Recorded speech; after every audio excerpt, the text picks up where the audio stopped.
Começamos aqui o quinto bloco do segundo encontro dos presidenciáveis. E o esquema vai continuar o mesmo. Agora, quem vai perguntar, estou dizendo que o esquema continua o mesmo, com os jornalistas da Rede Bandeirantes fazendo perguntas para os candidatos, escolhendo um outro candidato para comentar. Zé Augusto Ribeiro escolhe quem para perguntar e quem para comentar. Eu vou fazer a pergunta para o Lula e pedir o comentário do senador Afonso Camargo. A pergunta é sobre as pesquisas de opinião pública e o modo como estão sendo divulgadas. A propósito das pesquisas, já se noticia que o senador Afonso Camargo já escolheu uma posição no segundo turno, que seria de apoiar o governador Fernando Collor.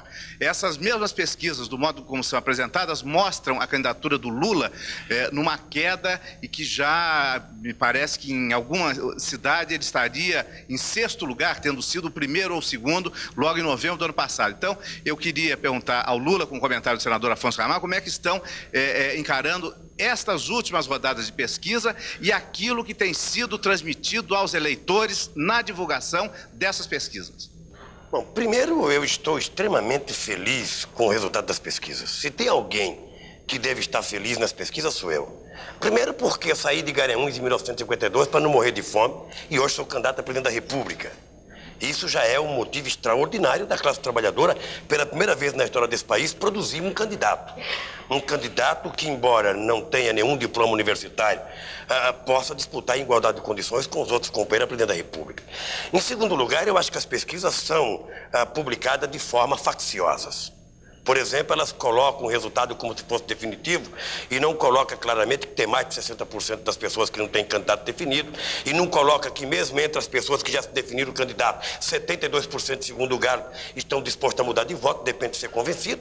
Aí, obviamente, que eu tenho experiência do ano passado, tenho experiência de outros anos.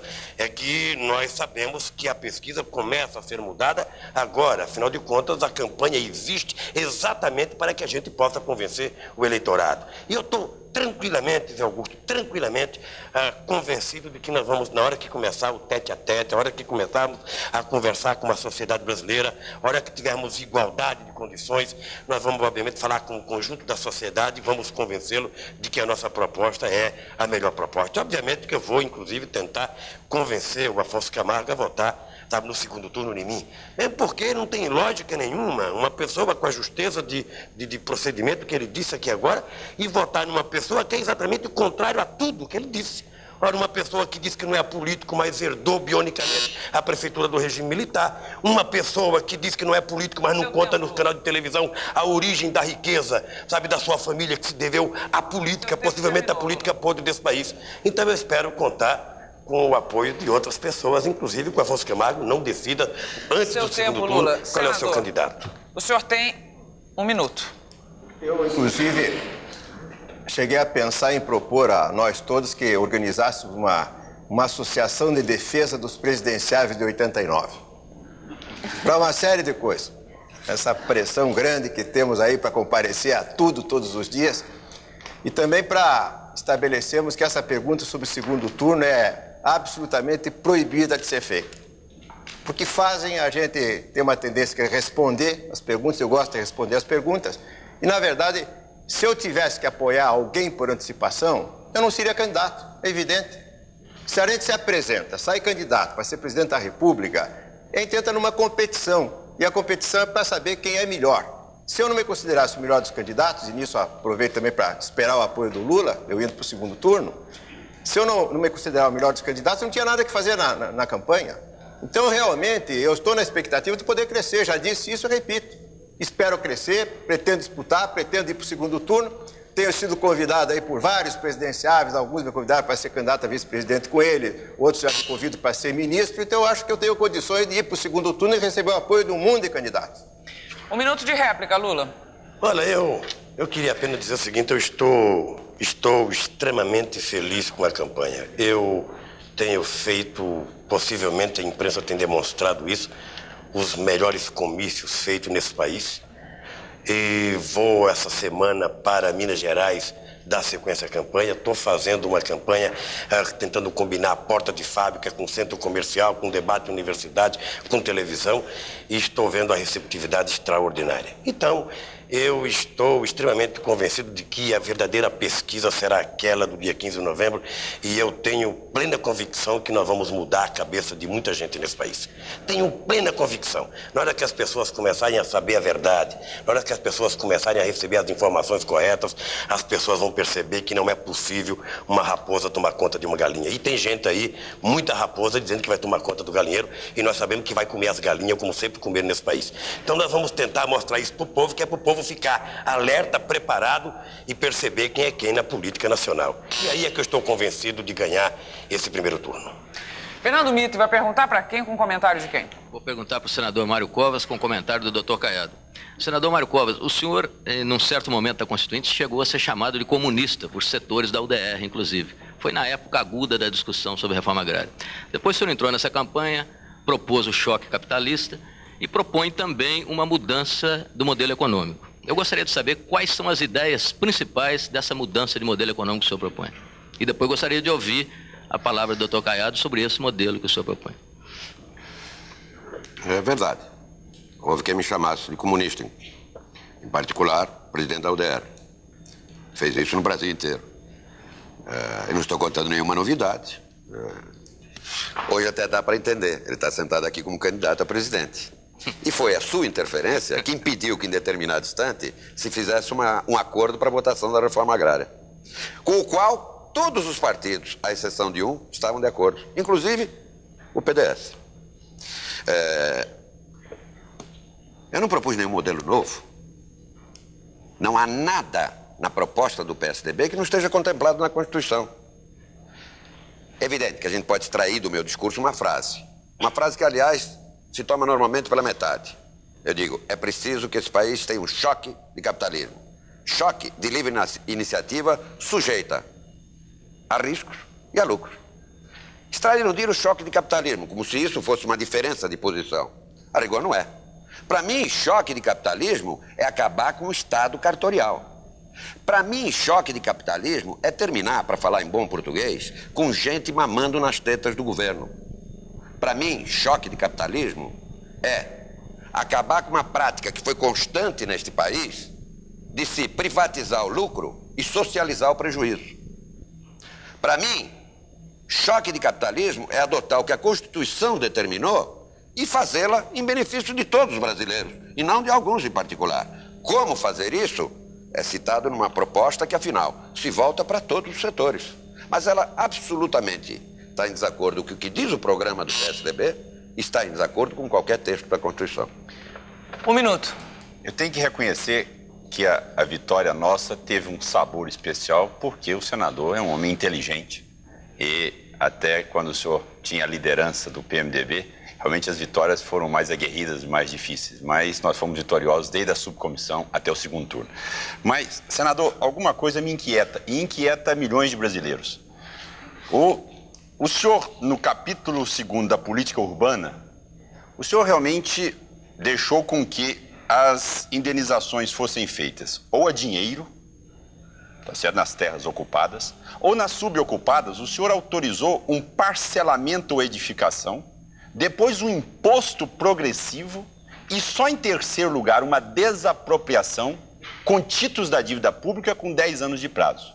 No entanto, o senhor queria, no capítulo da reforma agrária e da política agrícola, o senhor já queria desapropriar terra produtiva, o senhor já queria nos pagar com título da dívida agrária por 20 anos, o senhor realmente não via a função social no setor fundiário. Então, por que essa modificação entre um e outro? Por favor, um segundinho, só que eu precisava de perguntar um detalhe mesmo, hein? só. A respeito do problema da micro e pequena empresa, eu gostaria de saber como foi que o senhor votou naquele dispositivo, naquela disposição transitória, quando as pequenas e microempresas Desculpe, pequenos Caiado, e produtores eu rurais tenho que estavam interferir contestando aqui. a correção Com monetária. licença, Caiado. Você está propondo uma pergunta. O senhor vai aceitar a pergunta? Porque agora você faria um comentário. O senhor vai aceitar a pergunta ou não? Eu até posso aceitar, se você me der o tempo correspondente. Primeiro, eu quero meu tempo para responder ao que ele falou. O senhor tem um minuto. Ah, bom, se eu tenho um minuto, eu vou ter que responder o que ele falou. Obrigado. Eu agradeço pela confissão de inteligência. Fico muito grato. Em segundo lugar, eu queria dizer o seguinte, e vamos, já de uma vez por todas, de público, deixar clara essa questão. O que se brigou na Constituinte nunca foi pela desapropriação da terra produtiva. Essa foi a tese que o senhor vendeu para a nação. E o senhor vendeu para a nação para unir, inclusive, o pequeno proprietário nesse país, que, afinal, acabou defendendo uma reforma agrária que não fosse a desejada por esse país. A rigor, o que se discutia, eu discuto ontem, discuto hoje e vou discutir sempre, é se a propriedade, por ser produtiva, automaticamente cumpre a sua função social. Lá atrás, Castelo Branco já dizia que não. E é dramático que 20 anos depois, na nossa Constituição, nós tenhamos ficado aquém do Estatuto da Terra. A rigor, eu vou lhe dar alguns exemplos caricaturando, mostrando como é possível ter uma terra produtiva que não cumpra a função social. Por exemplo, eu posso comprar uma terra, estou só caricaturando, plantar nela maconha. Eu tenho uma terra produtiva e nem por isso ela cumpre a sua função social. Momento, eu posso comprar uma terra e plantar nela cana-de-açúcar. Faço álcool e a partir daí jogo o vinhoto no rio, poluindo tudo que está jusante do rio e, portanto, uma terra produtiva sem que cumpra a função social. O senhor tem que encerrar.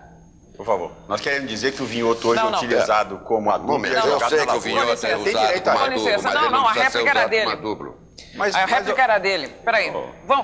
Quer que eu repita as regras, doutor Caiado? Tudo bem, mas eu acho que a não pergunta aplica foi o para programa. ele, o comentário é seu, a réplica é dele. Eu gostaria de perguntar ao Fernando Mitre se você quer continuar nesse assunto ou se o Zé Paulo Andrade, que vai fazer a pergunta agora, quer continuar com esse assunto ou pretende escolher algum outro candidato para fazer pergunta.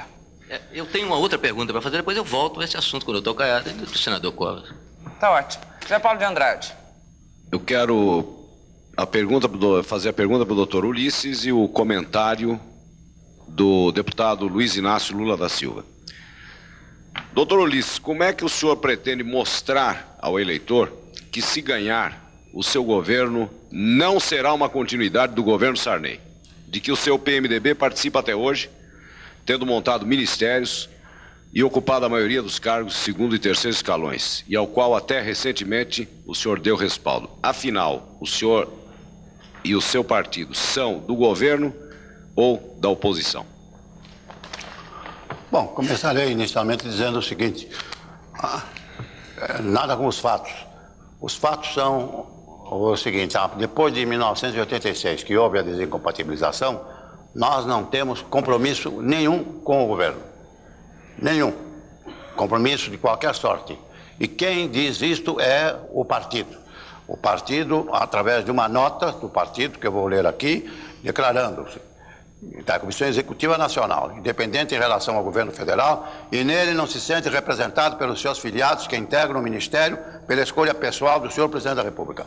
Quero dizer, é uma decisão pessoal do presidente em escolher e é uma decisão também pessoal de quem é escolhido em aceitar.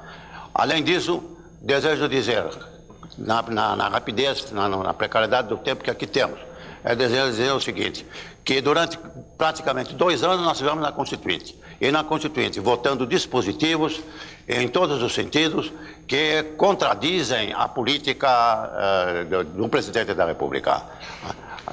Que diz respeito, por exemplo, a estabelecer uma auditoria para a dívida externa, era preciso uma auditoria antes que os pagamentos prosseguissem, estabelecer que o Banco Central, que é o coração do sistema financeiro, seja os seus membros, o seu presidente aprovado pelo Senado, estabelecendo uma fiscalização universal, inclusive para o Banco do Brasil, para o BNDES, através do Congresso Nacional, e medidas que dizem respeito à distribuição de renda, à instrumentalização dos elementos para a distribuição de renda. De maneira que, desejo dizer, que não há portanto, não há falar em continuar. Nós temos um compromisso inteiramente diferente, baseado principalmente nos dispositivos constitucionais, das quais fomos a maioria para a sua aprovação. Comentário de 1 minuto, por favor. Não, apenas comentar o seguinte, eu acredito que a situação do PMDB ficou uma situação delicada, porque é um partido que brigou durante tantos anos para chegar ao poder. E quando chega ao poder, pela forma que chegou, constata que não está no poder, porque o governo que está no poder não representa os interesses da maioria. É triste porque a gente constata que nem sempre as alianças feitas da forma que foi feita com uma sede para chegar ao poder resulta em benefício para o conjunto da sociedade. Eu sem até muita crítica, vivia as contradições do PMDB na Constituinte, o que levou pessoas a saírem do PMDB, o que levou pessoas a verem lutas homéricas, lutas que levou gente a apanhar da polícia e tal, não serem cumpridas em função das contradições de setores que representavam o grande industrial, o grande fazendeiro, o grande banqueiro e não os interesses programáticos do próprio partido. É uma situação delicada, que eu espero que tenha servido de lições para outros partidos políticos e para outras forças políticas que se constituem doravante nesse país.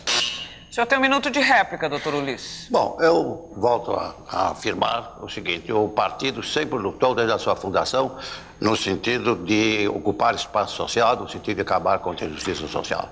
O partido, evidentemente, quando elegeu Tancredo Neves, foi organizado um ministério, mas houve o acontecimento trágico que todos conhecem. Logo depois, já volto aqui dizer, referir, logo depois das modificações da vida em função da desincompatibilização, nós passamos a ter uma atitude absolutamente independente. Ainda recentemente da política salarial. A política salarial dos Mundo Rebouças, companheiro nosso, que foi aprovado, foi vetado, e nós tivemos, junto com os demais partidos, inclusive o seu partido, eu sei, tivemos a oportunidade de derrubar esse veto. Mas foi uma posição de quem está frontalmente a favor de uma política salarial e contra, e não está engajado no governo. O mesmo aconteceu com relação aos aposentados. Dispositivo que foi vetado e nós lutamos no Congresso e conseguimos que o veto fosse derrubado. De maneira que, e também com a questão do salário mínimo. De forma que esses são os fatos. O resto são as versões e nós temos que ficar com os fatos contra as versões. Não foi respondida a minha pergunta. Quero saber se o doutor Ulisses é um candidato de oposição. Bom, eu não foi respondido por causa do relógio, né? E da buzina. Não diga, por favor. Fica difícil, né? Daí que eu sou um candidato independente.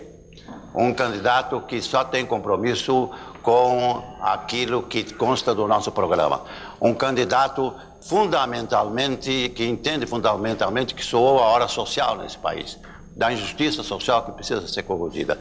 Nós precisamos fazer o desenvolvimento e não o crescimento, o desenvolvimento do tamanho da população brasileira, de corrigir as injustiças no campo da educação, da saúde. Esta é a nossa proposta, este é o nosso compromisso e esta será a nossa luta e a nossa atitude na presidência da República se formos eleitos. Está respondido agora, Zé Paulo. O eleitor que o diga. Zé Augusto Ribeiro, vai escolher quem para responder? Vou fazer uma pergunta ao doutor Ronaldo Caiado e pedir o comentário do senador Mário Covas. É uma pergunta, doutor Caiado, que me foi feita por dois estudantes de comunicação aqui de São Paulo que me encontraram casualmente numa livraria do centro da cidade hoje à tarde. E é a seguinte: como é que num país em que tão poucos desfrutam do direito de propriedade, o senhor terá alguma chance de ganhar essa eleição? Por um motivo muito simples. Eu nunca defendi a propriedade. Tanto é que no estatuto da entidade que eu criei, diz lá: quem está envolvido no setor produtivo, seja ele arrendatário, meeiro, pequeno, médio ou grande produtor. Todo aquele que acredita que é com trabalho, que é com seriedade, que é com produção, que nós vamos sair de uma crise. Agora, eu tive, sem dúvida nenhuma, junto com milhões de companheiros meus, coragem de sair a público e dizer: nós aqui estamos trabalhando, estamos produzindo. No entanto, existe um outro Brasil de tecnocratas, de politiqueiros que querem vender uma imagem totalmente distorcida do Brasil real, do Brasil que trabalha e do Brasil que produz. E é esse Brasil, sem dúvida nenhuma, que vai me eleger. Porque esse Brasil sabe que sou independente, esse Brasil sabe que terei realmente condições de implantar todas as mudanças que a sociedade deseja. Não estarei ali de maneira nenhuma vinculado, nem cerceado e muito menos preso por uma estrutura de cúpula e muito menos envolvido em situações de interesse de grupos, de cartórios ou muito menos de monopólio. Então é por esse motivo que eu, sem dúvida nenhuma, vou mostrar que esse Brasil pode não ter a profissionalização do ponto de vista político, mas tem garra, coragem e vai mostrar o resultado agora no dia 15 de novembro, aonde todas essas prerrogativas vão superar a profissionalização de muitos que comandaram a política no Brasil durante todos esses anos. Seu comentário de 1 minuto, por favor. O doutor Caiado começou a responder que ele nunca defendeu a propriedade. Não. Nunca neguei isso. Não, Nunca não. neguei isso. Perdão, pode ser que Nunca você esteja neguei. dizendo Por favor, isso agora. por favor. Não Agora, vamos... o senhor começou Eu dizendo, sempre dá defendi pra o passar direito à videotape propriedade. aí. Eu sempre defendi eu o direito à anotei propriedade. aqui na hora que o senhor Mas eu começou digo que eu fui mais do que Momento. isso. O senhor começou dizendo que nunca defendeu a propriedade. Pois ao contrário dele, eu sempre defendi a propriedade. Que paradoxo. Eu que fui acusado de ser um tremendo homem perigoso, sempre defendi a propriedade. Como defendo a reforma agrária. Porque eu quero ver um número muito maior de proprietários nesse país do que existem hoje. Eu quero a reforma agrária exatamente para que um grande número de pessoas que não dispõem de propriedade possam ter propriedade. Para que se multiplique o número de proprietários. Até para que, a partir daí, eventualmente, se solva a questão proposta a você hoje à tarde. De repente, o número de proprietários será tão grande que, a partir daí, o doutor Caiado possa ser eleito. Gabi, com licença. Com licença, peraí. Peraí, o senhor tem direito sim à réplica, só quero ouvir. Diante do comentário do senador Mário Covas, eu receio que a resposta do doutor Ronaldo Caiado fique incompleta. Então, para que ela seja mais satisfatória, eu acrescentaria o seguinte. O doutor Caiado teve um grande êxito na Assembleia Nacional Constituinte, atuou com grande competência em defesa do direito de propriedade daqueles que já o têm. Eu perguntaria o que ele propõe para que se estenda o direito de propriedade àqueles que ainda não o têm.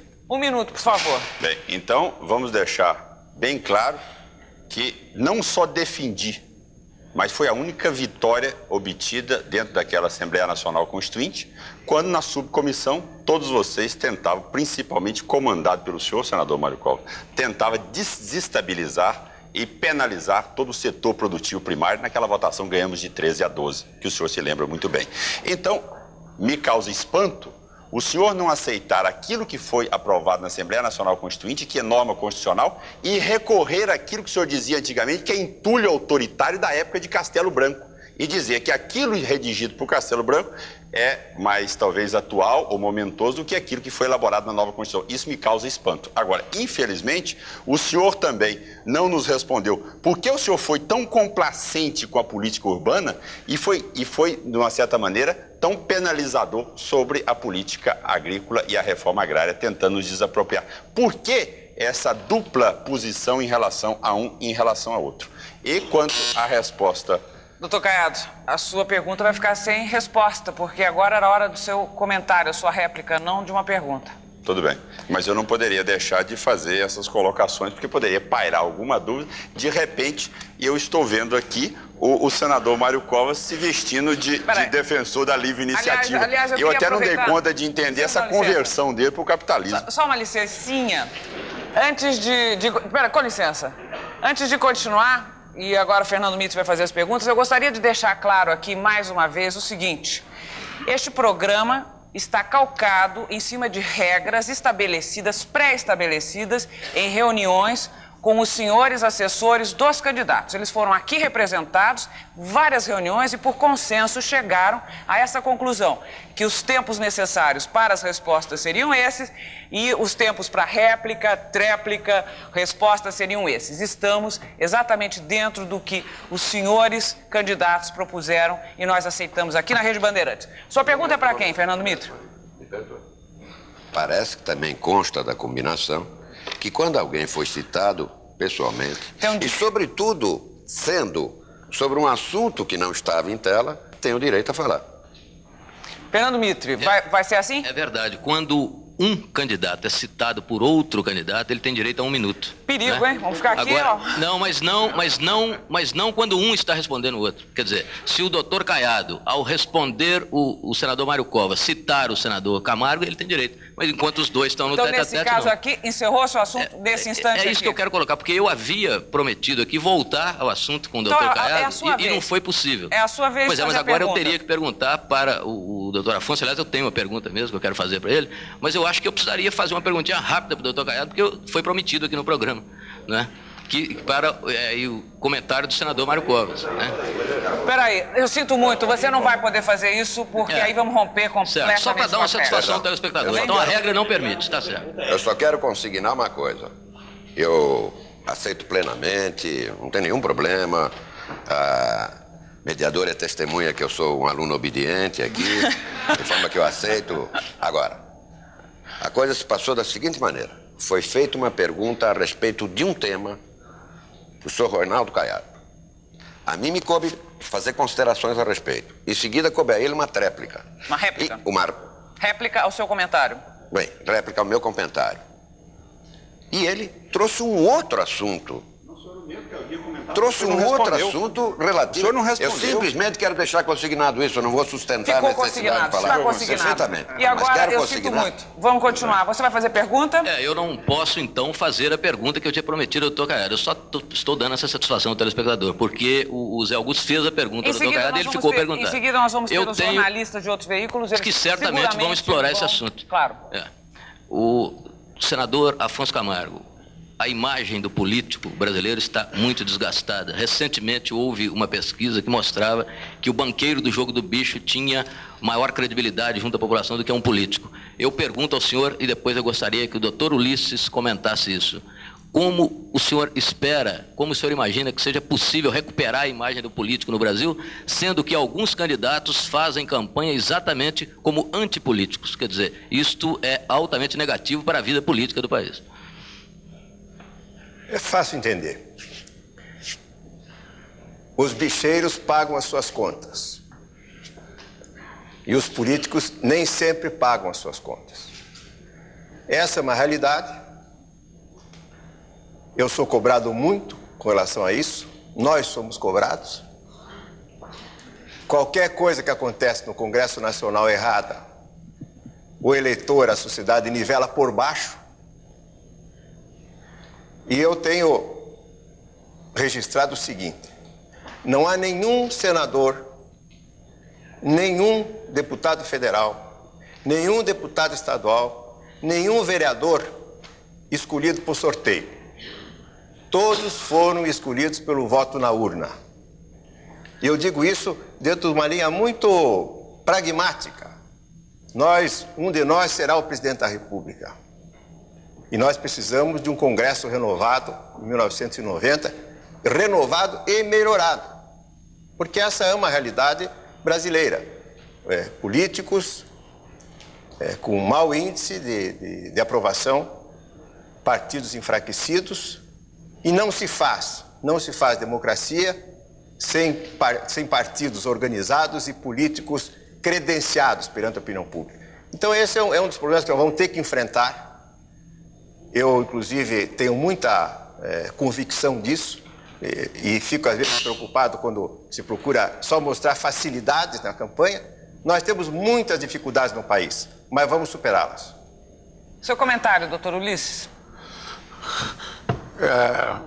Eu faço a constatação de que é grave essa referência aqui feita. Porque, obviamente, sem políticos não há política. Sem política não há democracia, sem democracia acaba em ditadura. Eu entendo que os políticos, como jornalistas, como padres, como militares, erram, podem errar. Mas acontece que os políticos estão sobre a luz das gambiarras e, frequentemente, os atos positivos não têm a mesma divulgação na proporção dos atos eventualmente negativos.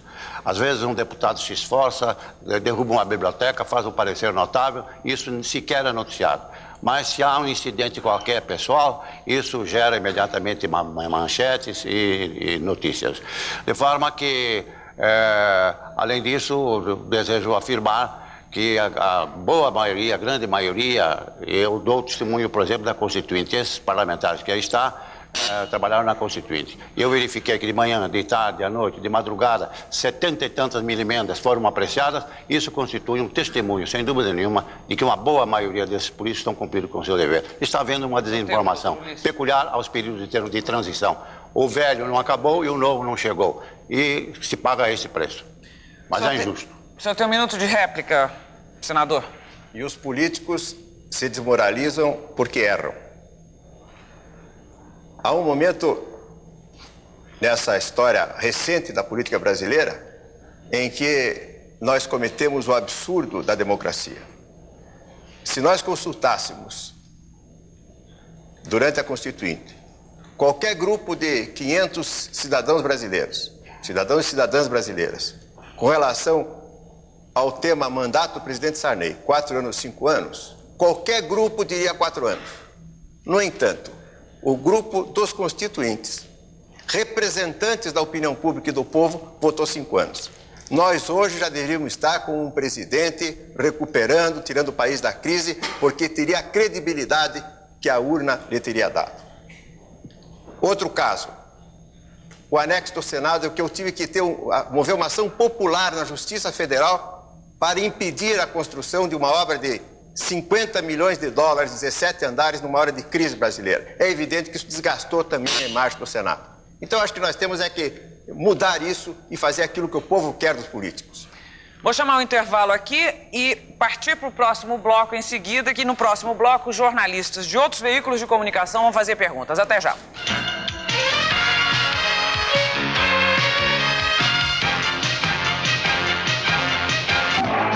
Estamos apresentando Os Presidenciáveis. Esta aliança não se discute. Volkswagen Anaguaí Bacar.